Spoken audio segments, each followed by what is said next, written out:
Hey, it's What's Up, Mike. Today we're talking about folks that say, I could never have joined the military. As soon as somebody started yelling at me, I'd have just snapped at them, put them in their place, told them what was up. That's why I could never have joined the military.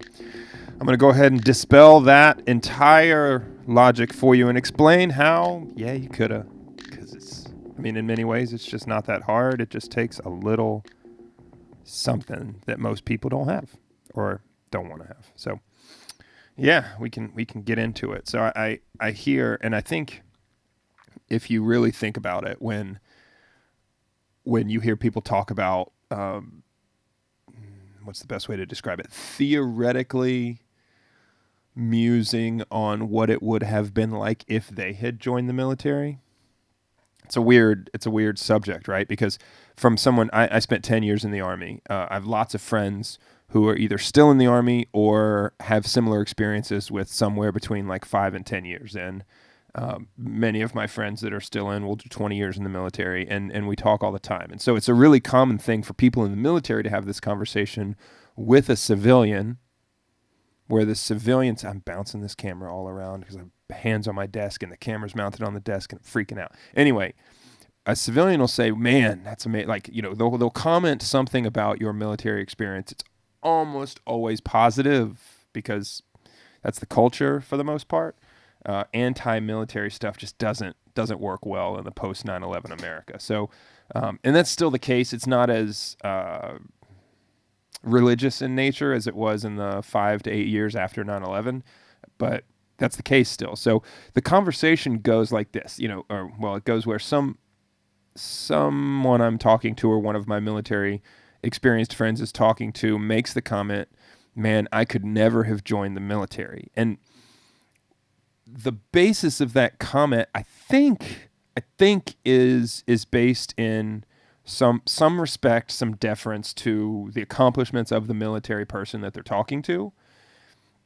And it's also there.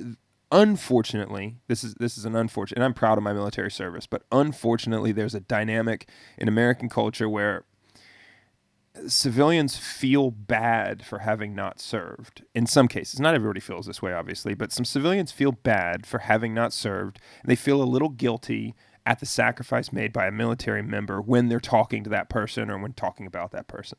So, first of all, that should not be the case. No civilian should feel bad about not having served, right? We're a society that's not built for everyone to serve. We don't have mandatory service. I'm actually opposed to mandatory service. Many of my friends in the military love the idea, almost fantasize the idea, and I've done this before too, fantasize about the idea of all those wimpy people out there that complain about whatever, or all of that traditionally there's been the idea of highly liberal people being forced into the military and watching how that all plays out. But that's not the purpose of the military, right? So number one, the military's purpose is not to develop members of society to create some different societal norm. The purpose of the military is national defense. It's a foreign policy tool, right? When conversational foreign policy doesn't work, bang, bang, pew, pew foreign policy has to step in order to get shit done, right? So when an agreement can't be reached, you bring in military measures at its simplest form. And so it's a foreign policy tool, the military. Its primary purpose is not to develop Americans into more disciplined Americans. It has the wonderful side effect of doing that in many cases, but that's not its purpose, right? So the military has a carrying capacity. They have a manpower and strength requirement. They have a readiness requirement. And the military generally meets that, right? So the number of people who are entering service in the past few decades is good enough to maintain readiness at a level that's acceptable. Otherwise, we'd be making massive changes in that. So to get back to what I was going with here, the military's not, I don't lament people having not joined the military, even if those people would have been great. right? I lament it for them, but not for the military, to clarify that, right? Like, I know people who I think, man, you would have been great in the Army and you'd have loved it. You'd have gotten a lot out of it. You'd have gotten a lot of satisfaction out of it. And I like you, so I want that for you. So I kind of lament that they didn't have that opportunity just because they didn't have that suggestion at the right time in their lives, the right development at the right time in their lives, whatever that is, right? So I lament the lack of opportunity for service for some people, but not for the military's sake, right? Because the Army, the military, Army, Navy, Marine Corps, Air Force, they get what they need. We talk a little shit about Coast Guard being in Homeland Security, not Department of Defense, but we'll rope them into this. I got homies there, so they get what they need, right? Through recruiting, through training, specialized training, operational specialization training, special operations stuff. You start to expand when you get deeper into your career and gain new capabilities. They get the people they need. So I don't lament that for the military's sake, right? So I think that feeling that a civilian has where they kind of feel, I haven't felt it. Or maybe I did in high school or something, but that was a long time ago. Many moons, many military experiences are in between me and maybe when I felt that last. So, but I think it's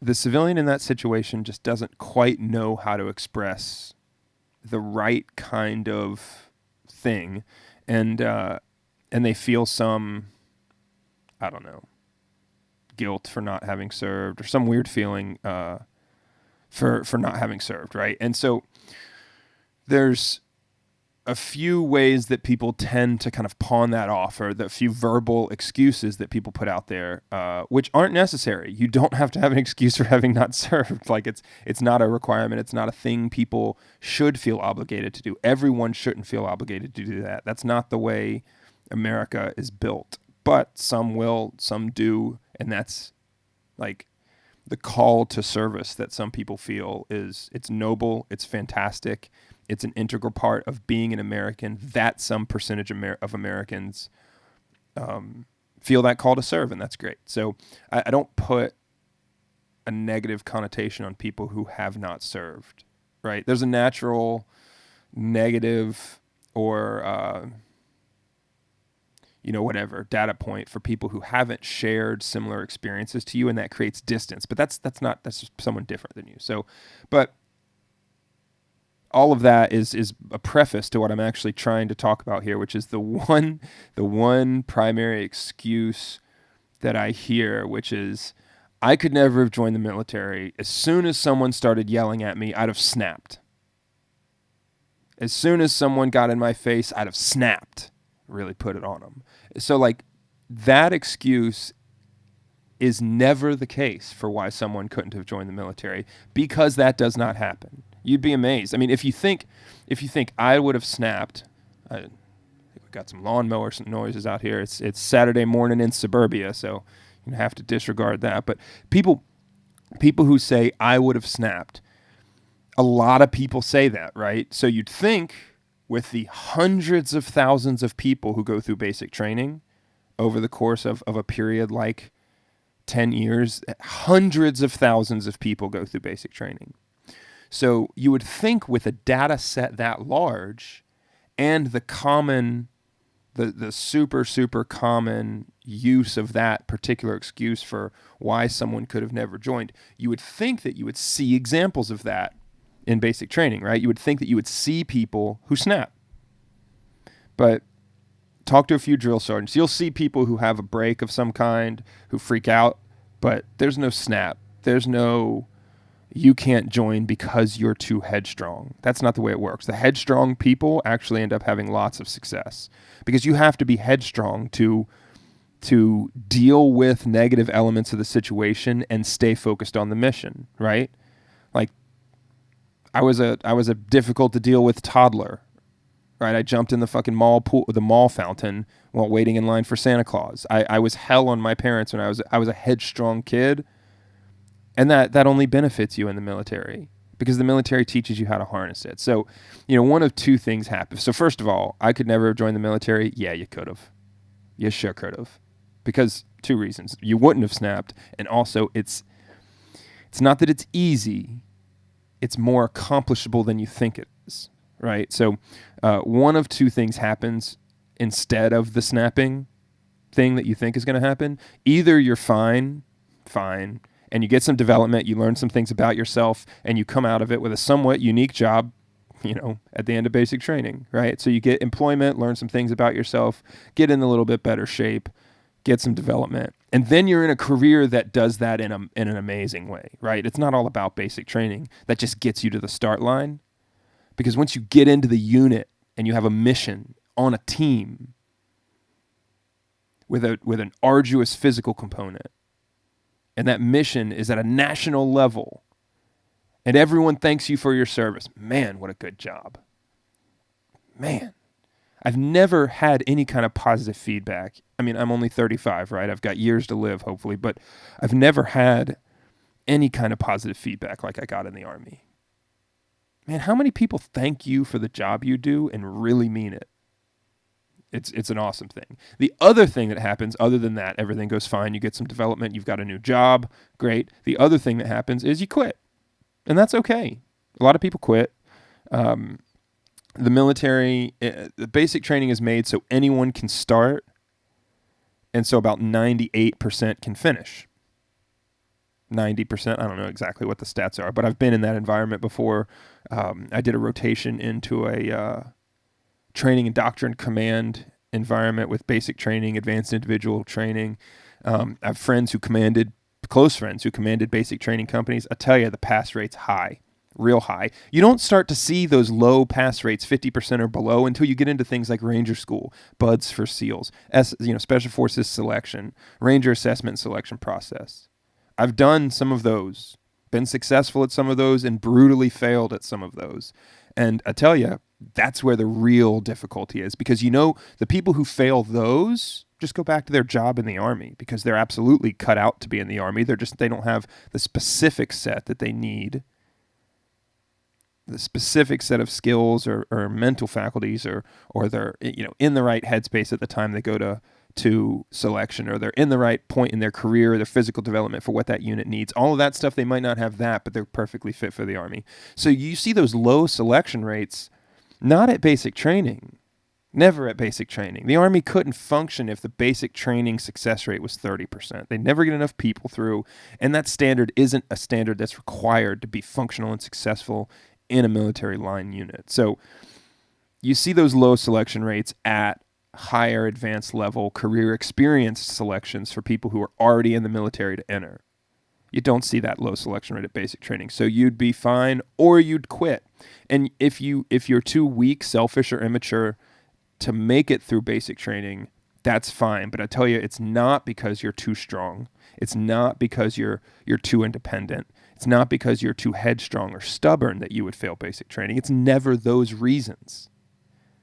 The reasons are weakness, selfishness, immaturity, and in some cases, childhood traumas that have traumatized someone to the point where they can't function in an organized, disciplined environment like that, a structured environment like that. There are obviously psychological traumas that people can go through that prevent them from ever functioning in those organizations for their entire life. And frankly, that's the minority. That's the absolute exception. So, there are also exceptions when the authority figure, the drill sergeant, the organization commits crimes and is a criminal entity, or the process doesn't work the way it's supposed to. There are criminals and assholes everywhere, right? Again, the exception, the massive, massive exception, not the rule. So, in every 100 people, there's an asshole. In every 100 people, there's a criminal. Those are statistics pulled right out of my brain with absolutely no backing. But you see what I'm getting at there, right? That shit's the exception and not the rule for hacking it in the military. So, yeah, most people would be fine. That I could never have joined because I'd have snapped and told them what I really think it's a lie and you know it, or You just don't have the experience to know that that's not how it would go. And that's usually what it is the person just doesn't have the experience to know that that's not how it would go. Grenade mug on YouTube.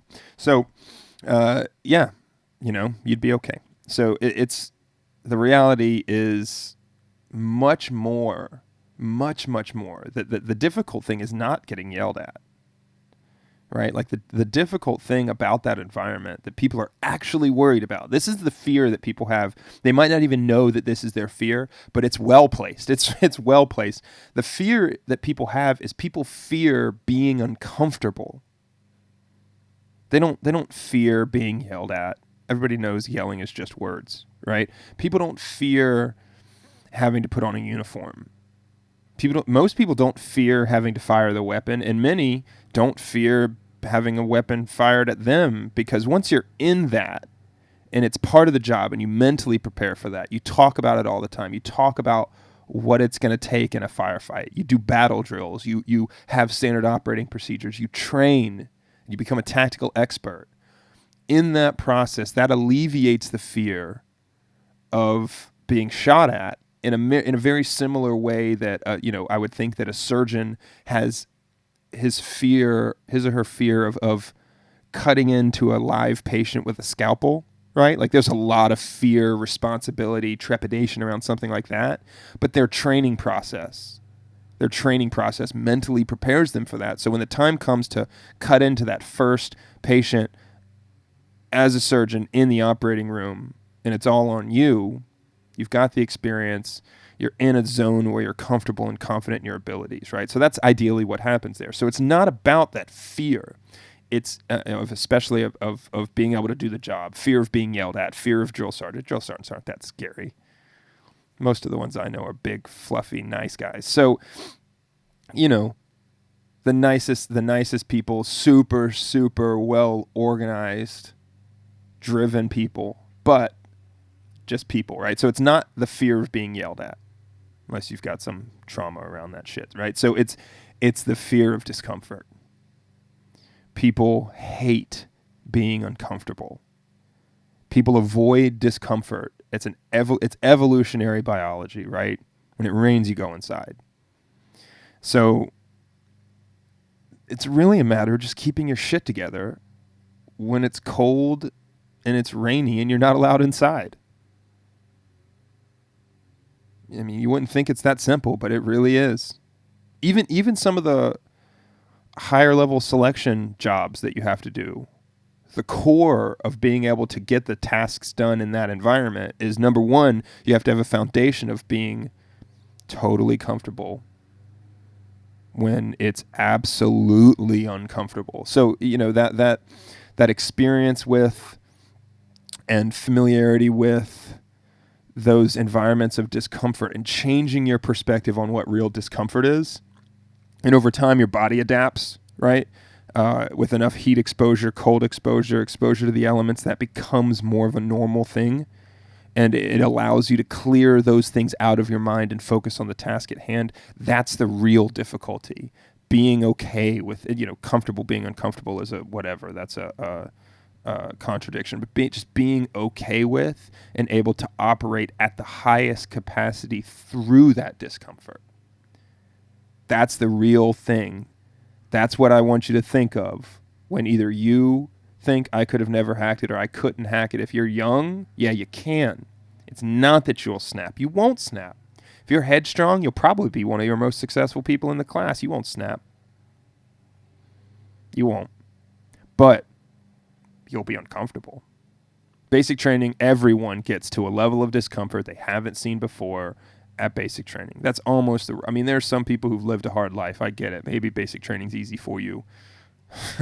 That's the exception, man. That's a big exception. So, people hit new levels of discomfort. And the real test of success in the military, the real thing drill sergeants are looking for, I was a unit commander, right? So the real thing that commanders are looking for is the way someone responds when they have that adversity and discomfort put in their lap like that. That's the real indicator. Not whether you have the kind of personality where someone can yell at you and you're okay with it. I fucking hate being yelled at. I always have. It's happened plenty of times. Happened in the military. I mean, hell, I got yelled at nearly 10 years into my career while in command of 155 paratroopers. I made a mistake. It,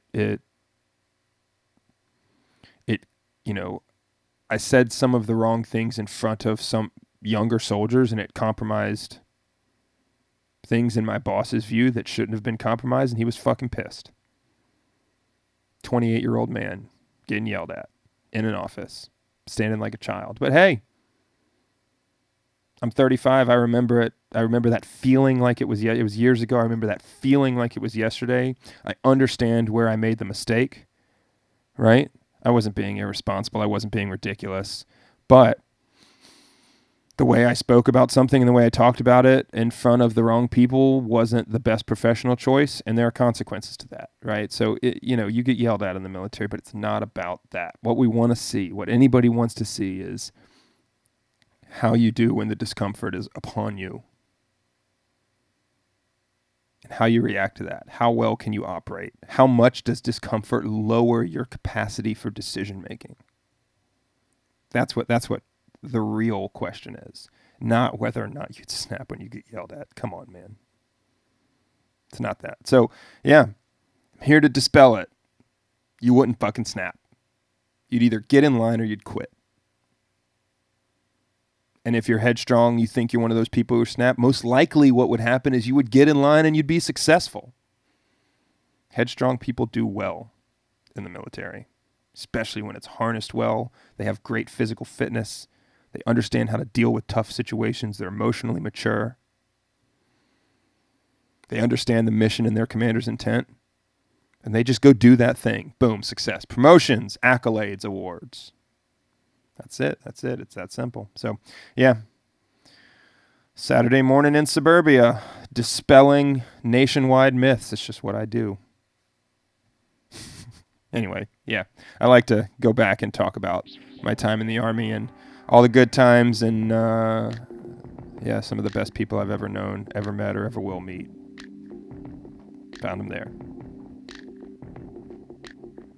Thanks for hanging out.